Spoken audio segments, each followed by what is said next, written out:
राधे कृष्ण दोस्तों, मैं हूं अमन और स्वागत करता हूं आपका आज के इस वीडियो पे। दोस्तों, आज के इस वीडियो में हम देखने वाले हैं पैलिंड्रोम सेंटेंस।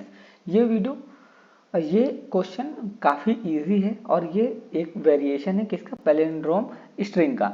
उसमें क्या होता था, उसमें एक वर्ड दिया रहता था, फॉर एग्जांपल TOOT, ऐसे उसमें एक वर्ड दिया होता था। हमें ये पता करना था कि क्या ये अगर हम इसे आगे से पढ़ते हैं और अगर हम इसे पीछे से पढ़ते हैं तो क्या इसके पूरे के पूरे कैरेक्टर्स इक्वल हैं। फॉर एग्जांपल यहाँ पे भी टी लिखा है, यहाँ पे भी टी लिखा है, ये दोनों इक्वल हैं। यहाँ पे भी वो लिखा है, यहाँ पे भी वो लिखा है, यानी इसे चाहे हम आगे से पढ़ें या पीछे से, ये पैलिंड्रोम होगा। तो पैलिंड्रोम की कंडीशन, सबसे पहली कंडीशन क्या होती है कि अगर हम कोई भी स्ट्रिंग दिया हुआ है ABCBA, अगर हम उसे आगे से पढ़ें या पीछे से, वो सेम होना चाहिए। क्योंकि अगर यहाँ से भी पढ़ेंगे तो ABCABBA और यहाँ से भी पढ़ेंगे तो ABCBA, तो ये पैलिंड्रोम सब स्ट्रिंग है। बट यहाँ पे थोड़ा सा कैच दे दिया है। यहाँ पे क्या किया है, यहाँ पे हमें अल्फा न्यूमेरिक सेंटेंस के साथ साथ नॉन अल्फा न्यूमेरिक सेंटेंस भी दे दिया है। अब नॉन अल्फा न्यूमेरिक सेंटेंस क्या होते हैं, फॉर एग्जाम्पल स्पेस, अगर हम स्पेस प्रेस करते हैं, कॉमा, डॉट, हैश, जितने भी अलग अलग कैरेक्टर्स हैं, ये वाला सिंबल, करली brackets, open brackets, less than, greater than, ये सब अलग अलग सिंबल्स, ये सब पंक्चुएशन मार्क्स वगैरह, ये सब कुछ नॉन अल्फा न्यूमेरिक कैरेक्टर्स में आ जाएंगे। अब इसको कंपेयर करना है, बट हमें ये दिया गया है कि हमें इन सबको नॉन अल्फा न्यूमेरिक जो कैरेक्टर्स हैं उनको इग्नोर करना है। अब ये प्रॉब्लम थोड़ा सा दिखने में थोड़ा सा ट्रिकी लग सकती है, बट एक्चुअली है नहीं। हम क्या करने वाले हैं, हम दो पॉइंटर्स ले लेंगे, एक L ले लेंगे और एक R ले लेंगे, और हम L को लेफ्ट से राइट मूव करेंगे और R को राइट से लेफ्ट मूव करेंगे।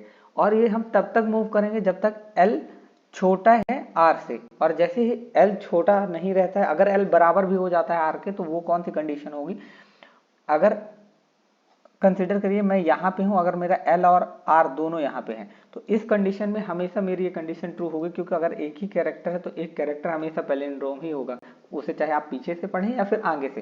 तो इसलिए जहाँ जब तक हमारा L छोटा है, अब छोटा है किससे, R से, तब तक हम ये पूरा का पूरा for loop while loop run करने वाले हैं।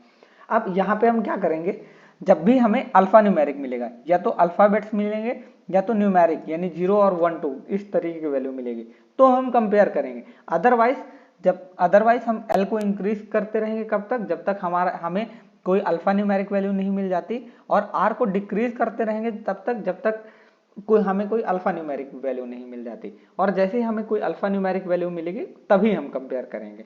और दूसरा चेक यहाँ पे क्या होगा, सिंस अल्फा न्यूमेरिक के बाद दूसरा चेक हम लगाने वाले हैं कि जब तक L छोटा है R से।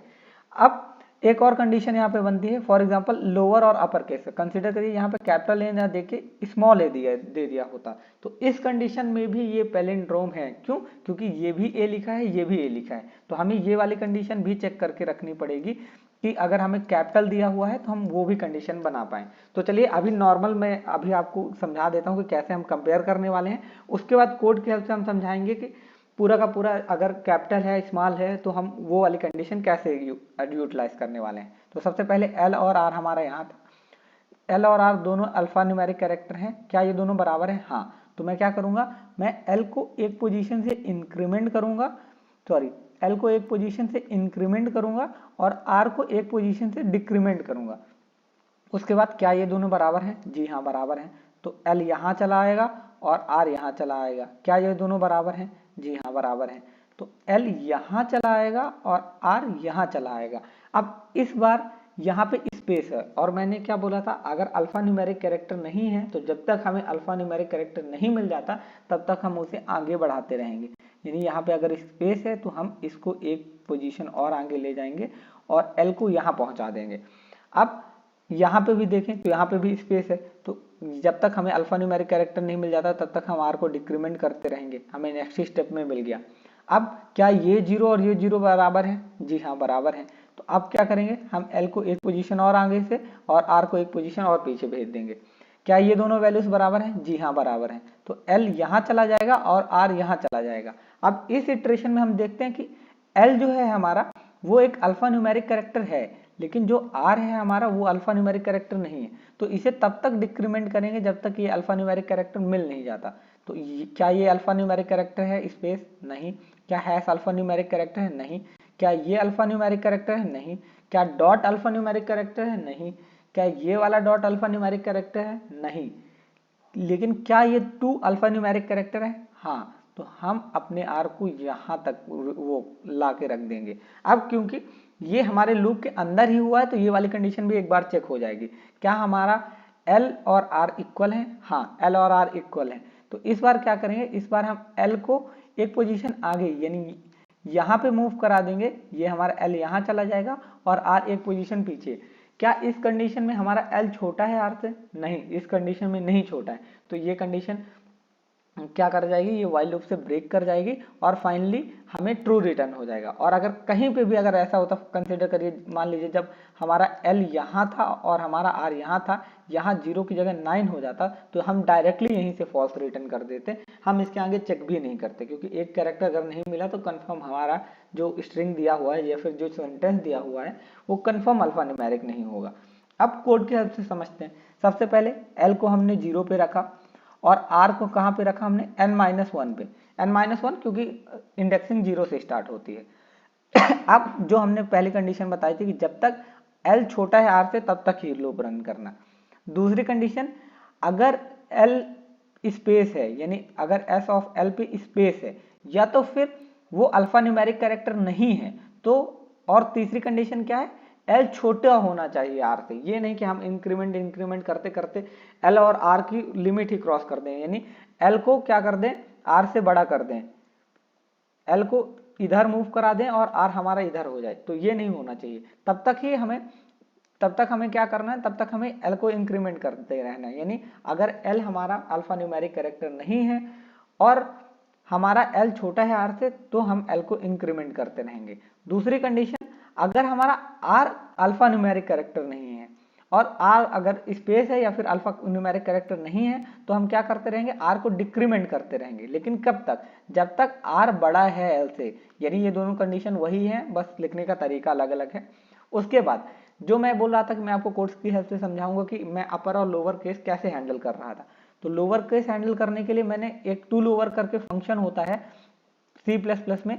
इसमें क्या होता है कि जो भी हम कैरेक्टर देते हैं उसका अगर ये वो अपर पे है तो वो लोअर पे कन्वर्ट करके दे देता है, अगर वो लोअर पे है तो भी वो लोअर पे ही कन्वर्ट करके दे देता है, और अगर इसके सिवा अगर हमने फॉर एग्जांपल 0 भेजा तो वो as it is values return करके दे देता है, वो उसमें कोई भी छेड़खानी नहीं करता है। तो हमने क्या बोला, हमने बोला कि S ऑफ L जो है उसको लोअर में कन्वर्ट कर दो और S ऑफ R दोनों को लोअर में कन्वर्ट कर दो, और फिर चेक करना कि क्या ये दोनों बराबर नहीं है। अगर कहीं पे भी ये बराबर नहीं है तो हम यहीं से डायरेक्टली फॉल्स रिटर्न कर देंगे, हम आगे नहीं चेक करने वाले हैं। और अगर ये दोनों इक्वल हैं तो मैं क्या करने वाला हूं, मैं L को एक पोजीशन से इंक्रीमेंट कर दूंगा और R को एक पोजीशन से डिक्रीमेंट कर दूंगा।